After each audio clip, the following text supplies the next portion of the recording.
Hello, I'm Justin. This is Kellen. This is The Fizz, show where we like to break down what's happening in the world of AI and give you an inside look at what we're up to at Tiny Bottle. Let's get it going. You look really good. Thank Your you. office You was too. a mess, and you took care of it.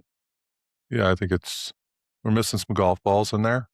Got to figure that out. Do your kids take them out or something? No, I need to go on more golf trips. Oh, okay. I'll talk to my agent about that.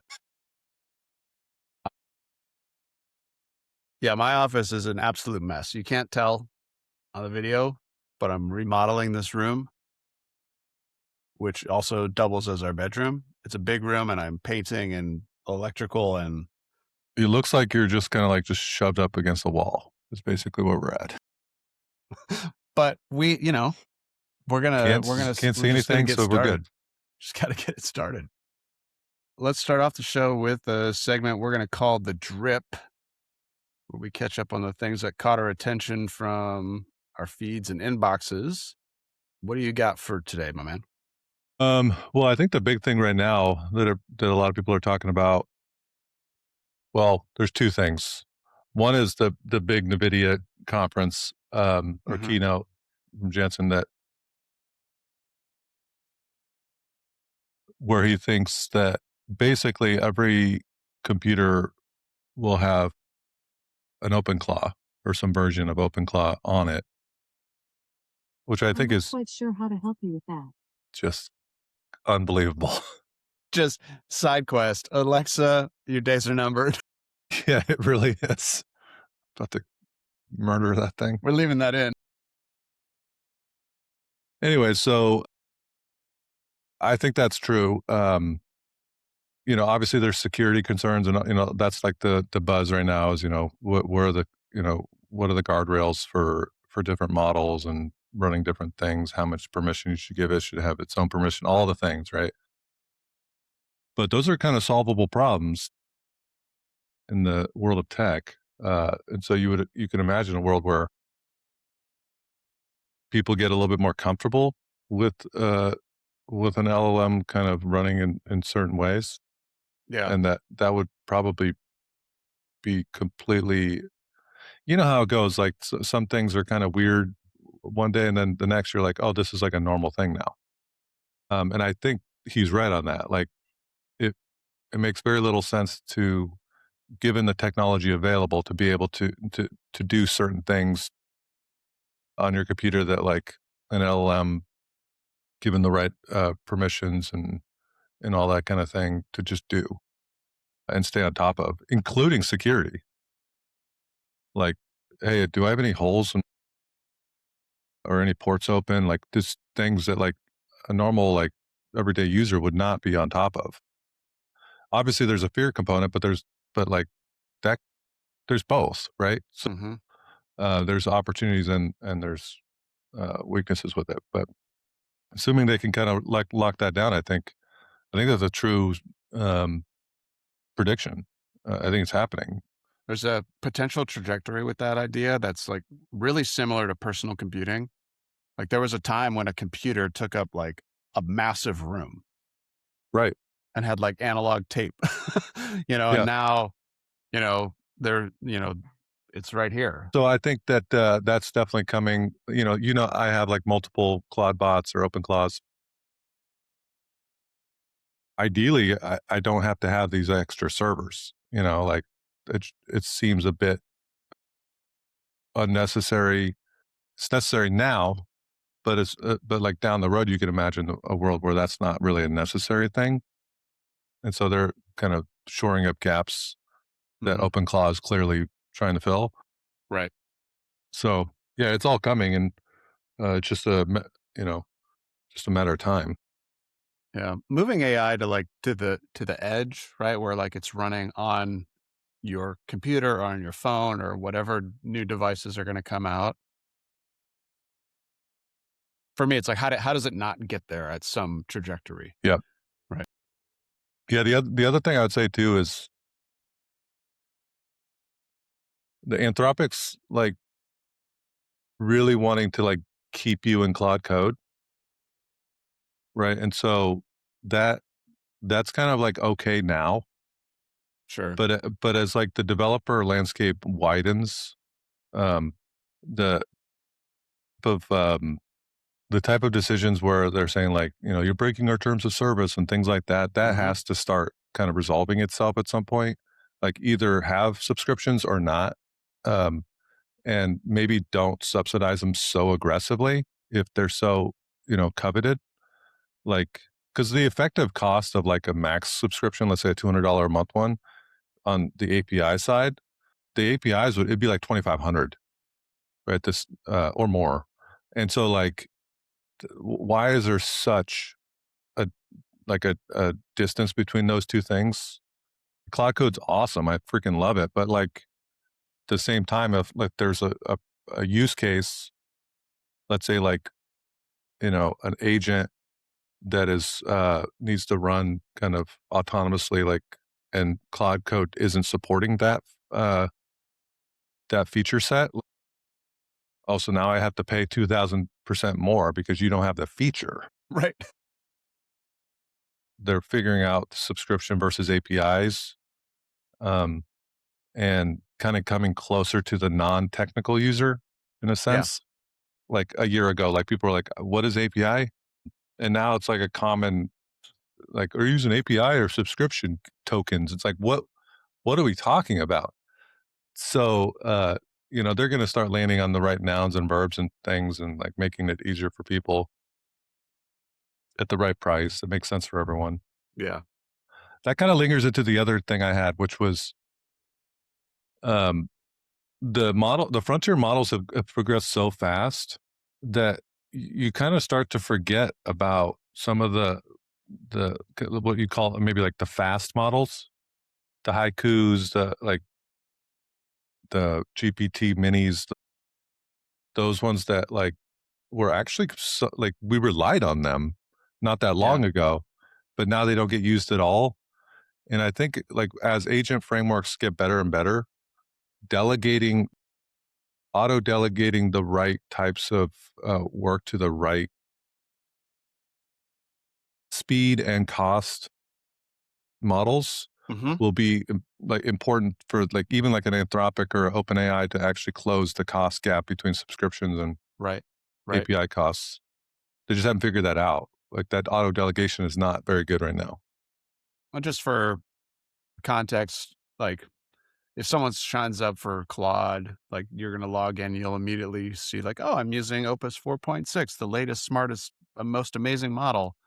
And so you can think of that thing like having just a lot more brain power in a way, like way more parameters, way more synapses. It's way more capable. But Haiku is like a really streamlined, small, efficient, really good at certain things. Maybe when you don't Mhm. need it to think at like a advanced physics level and you just need it to, grab some information, connect with the system, something like When it's that. fast, It's super fast. When I'm building workflows like that, I have to make that decision. 100%. Yeah. Yeah. It's like it's not like it's using Opus 4.6 unless I set it up this way, which I would. But like it's using Opus 4.6 to search. Like that's not an intelligent operation. It's a very simple. Uh, it's there's nothing complicated about it. It's actually speed is probably more important.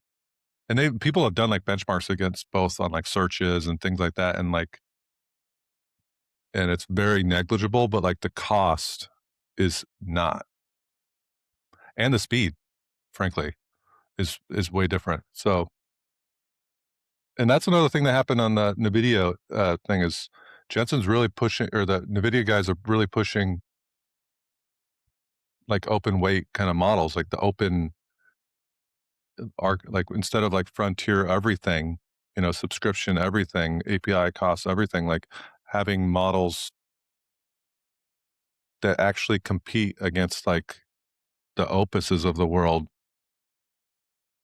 on like open source kind of, you know, bring your own device kind of methodology, first, versus everything going through the Opus or Anthropic or OpenAI landscape. Mine's pretty quick. There's a company called StrongDM, that came out with something called the software factory. And basically, like, they intentionally set this process or this experiment up where only AI can write code. Like, the humans can't see the code at all. So Sure. all they can do is give instruction, review the output, give new instruction, Okay. which, obviously there's lots of people coding with AI, of course, but I think even us, like, we still have the code base, whether we look at it a lot or not, it's still there for us. But this is the first time I've heard someone say, like, no, we're going to intentionally prevent the humans from getting there. And these is like, this company does, I think, like, access control and security provisioning for, like, the cloud. And so it's a pretty tech forward type of company at first blush, right? So, these are like engineering type folks. Yeah. So I just thought it's an interesting experiment. And, we and I were talking about this the other day, sort of the extremes on vibe coding, where everybody's like, oh my gosh, look, I can vibe code a replacement for HubSpot. And then all the others like, this will never work. And so to see a company that's clearly like software tech, security is not an easy thing, right? It's No. a complicated world.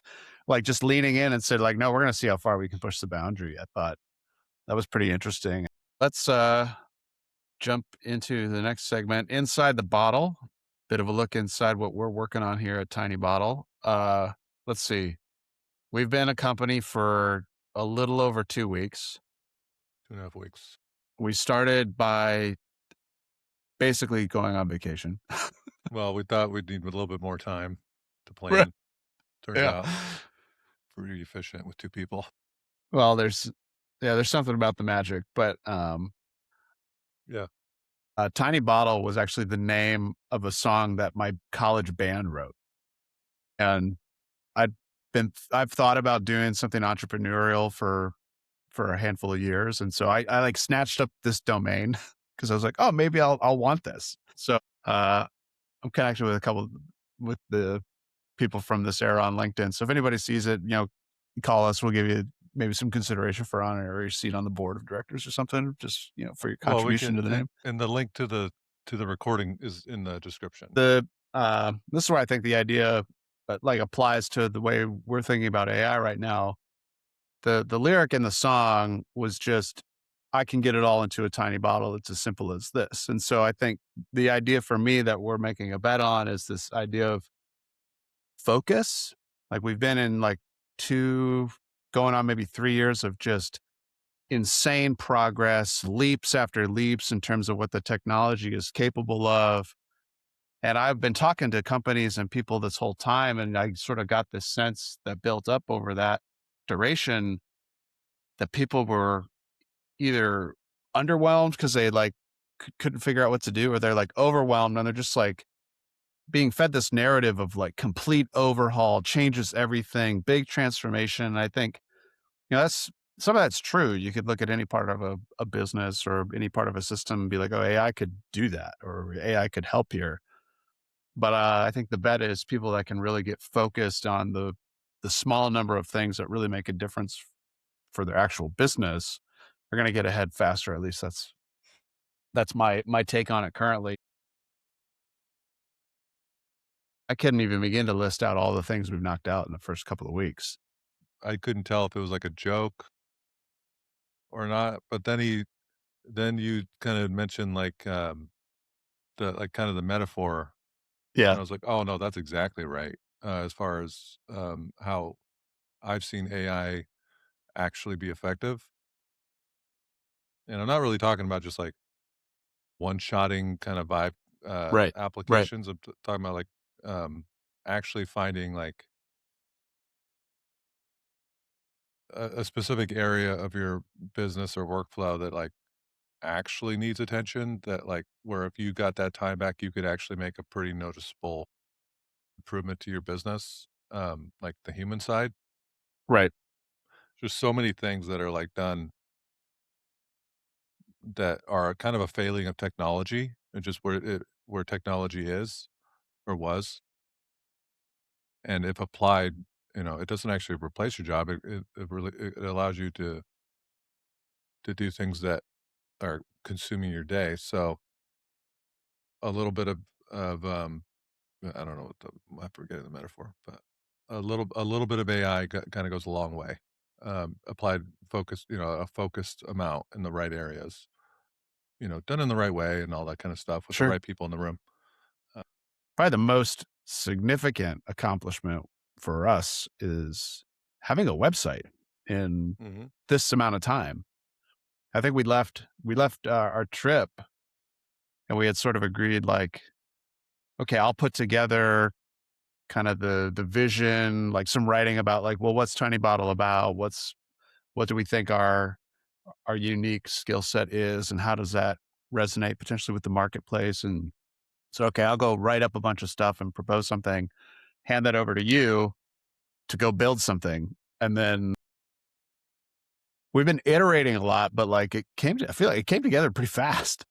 Yeah, yeah, really fast.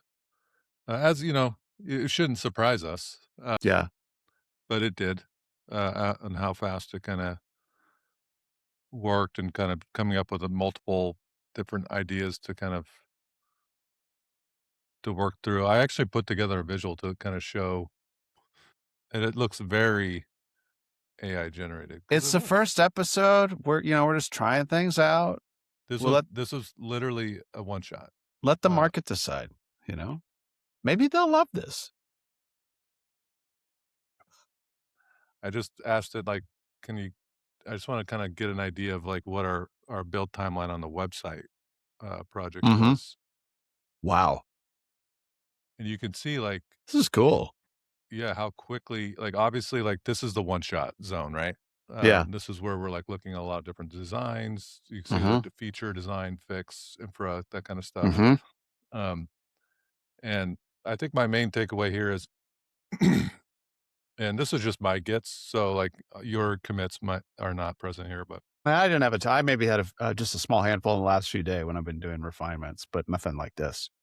yeah, and I'm not sure I have GitHub connected to my Cloud desktop, but I have it in Cloud Code, so I think it was just it just pulled local Git history.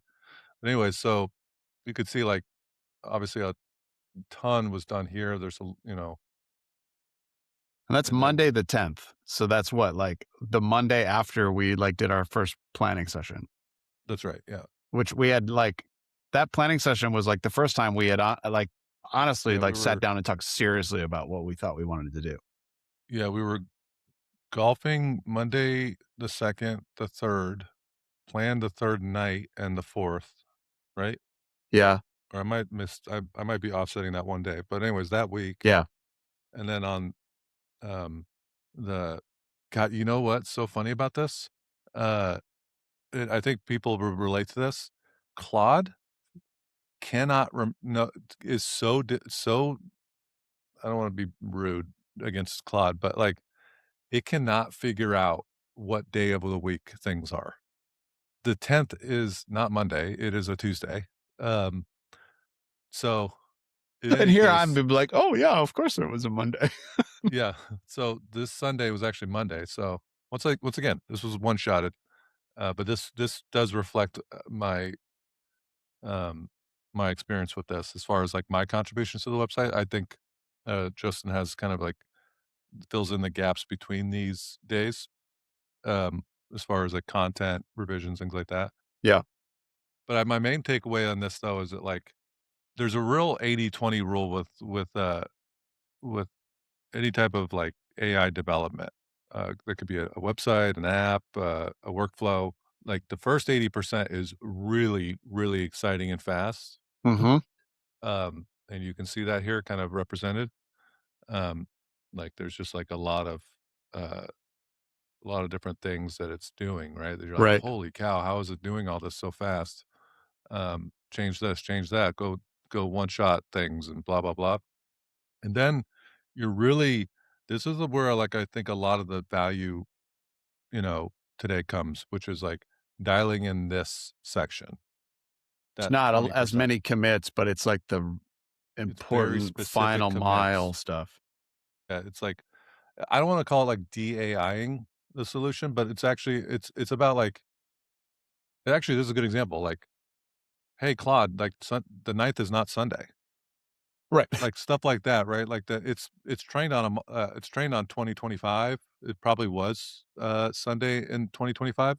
Um, but like it's about like actually seeing whatever you're building and like starting to really increment Mhm.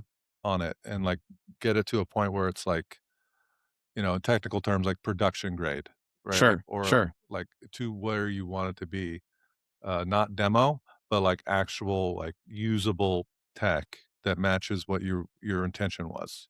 That's what all these smaller ones are, right? Like looking at the very fine grained details and like and dialing things in. Um, so anyway, so that's a little share of the website. We're still kind of tweaking things here and there, but it's shocking how fast this thing has come together. Um, and yeah, it's been fun. I mean, we've Yeah. done the same with other um, click play to replay. What does that mean? I don't know, click it. There's a play button in the bottom left. Oh, I see. What the? Claude thought this would be entertaining. Yeah, I can read that fast. Okay. Somewhere in like the inner monologue of like Claude's evaluation, it's like, I'm an AI and I can process information instantaneously. I'll slow it down by a factor of whatever. It's like still not slow enough.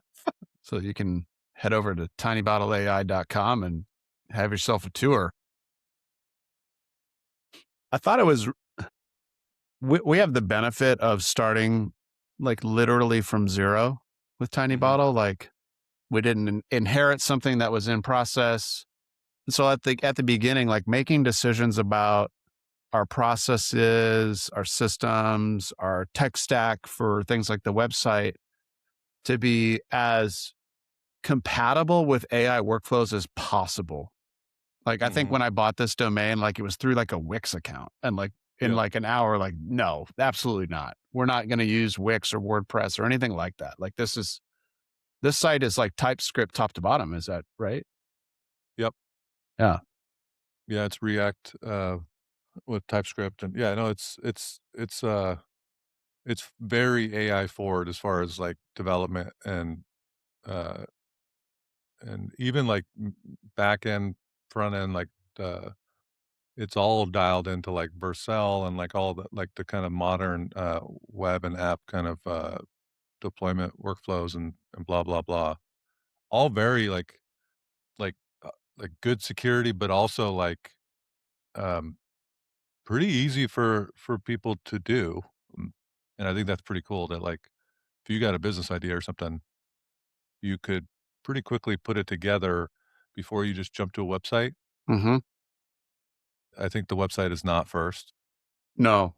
The first thing was really like, you know, what is our opinion? What does our brand look like? Mm-hmm. What are some of the things that we wanna do and not do? Um, all the things, right? I mean, you'd put together a number of sessions for different, kind of brand framework kinda stuff, that, um, that really, I think, made the design of the website 1,000 times easier. It's kinda like the old days of prompt engineering, where, like, you get the right prompt and you get the right result. It's like, now you don't the prompt engineering is not as important, but it is important if you, like, uh, want to build, like, a bigger website with the right content and, like, message. I think that was like critical, like to spend the time. And Mhm, granted, like I still did it pretty fast, even though the kind of the core metaphor, the idea had been kicking around my brain for a while. But to like flesh that out into many pages of thinking, I think that only helped the process of like starting to build something with AI. So I remember mhm, when you came back that next week, um, because I think we were both in our own heads still like a little skeptical of like how good we could get it. mhm. Yeah, Because like we're not graphic design people, and obviously there's some great tools out there. We use Super Design for this, but I think you had like 5 designs, and we were like, we could go with any one of these. yeah. Like they're very Well, there good. was, like, 1 or 2 that were eh. Yeah, they weren't our style, but like they were still good. Like I Yeah, think they were passable as like yeah. polished. And like the one we picked, like the final form of the site that we launched with, Like, it's been tweaked, but it's certainly not been overhauled, Yeah, that's true. which I think is pretty cool. I went, do you remember when I sent you this? I thought it was a different. Was that the one? Or maybe it was something similar to this. I had a chat with Okay. Gemini where I was trying to explain like the metaphor of tiny bottle, and I was like, oh, it'd be cool to like have part of the logo like represent a bottle. And this is doing this with Gemini because like Nano Banano quote unquote is like really really good as an image generator, and this experience being like, oh, I can't get it to do what I want it to be, Uh huh.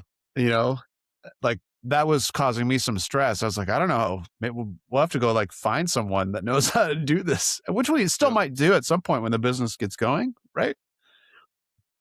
And I just think when you're building things in a way where the output of that is essentially code. So Mm-hmm. like the logo on our website, that's SVG. Yeah. it's a React component, defined in code. Like, so like Mm-hmm. it just feels what's the right way to think about this? I find it to be much easier to collaborate with AI in changing those things. Yeah. So like the platform we're using to record our podcast, they have this AI feature set. I see this a lot right now where like you can automatically generate like a thumbnail image. And so like find a still of you and a still of me and do some like AI beautification. And then, yeah. And then like it'll overlay some text, but then you'll be like, oh, I want to change the color or but you don't have that. You just have a static image. And so it's like the Nano Banana thing where you're like going back and trying to get it. And it's very difficult. Whereas opposed with, something where you have a full AI native kind of approach to the tooling, it's much easier to refine like that final mile Mm-hmm. that you were talking about. I think that's probably where a lot of people just take the exit ramp with whatever they're working on Yep. because they can't get into the fine point details and they're just like, screw it. Yeah. My recommendation for people is oftentimes like just take a break. Like take a break, wait a month or whatever, and then go back and give it the exact same thing once like a new model or something comes out. And or just go back and see if the UI's changed or if like the some features been added that clear like under no obligation to follow feature updates, things like that. And just see if like it's to the point where you feel like you could use it at that point. Because that's kind of that's kind of the game. Like it's things are moving so fast that like something that might have not worked for you yesterday will probably work for you tomorrow. As far as like these engineers, like the engineers are still, even though Cloud Code and things like that are built and stuff by Cloud Code, like they're becoming more and more like efficient and effective at what they're trying to do Right. every day. So Right. like if you just come back in like a month, I think what you'll find is that like, oh, that makes more sense now. It's Hmm. actually producing what I want now. Right. Or you're like, "Oh, okay, it's not ready yet. It's not good." If you looked at like the bounce rate on Nano Banano 2, I bet it's insane. I bet. I My bet. God, I bet like so many people are bouncing off that site. Yeah. They do some weird thing for social media, kind of barely recognize what they wanted to do, but they're like, okay, and then like they never go back. Like that's no engineer at Google is trying to increase their bounce rate. Right. Like That's so not a goal that's that not a goal. exists. So they're gonna try. What they're gonna try to do is actually reduce it. So they're seeing all the metrics and doing all the things. I'm not trying to like you know uh, give a pat on the back to Google or Anthropic or anything. I'm just saying like just from an incentive perspective, like they don't want that. Like so, I'd say just come back in a month, give it another go, but don't force it. Just a friendly advice to whoever wants it.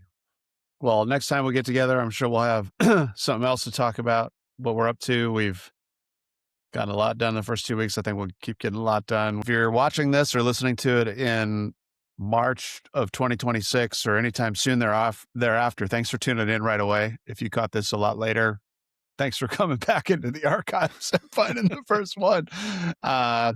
We'll be back soon.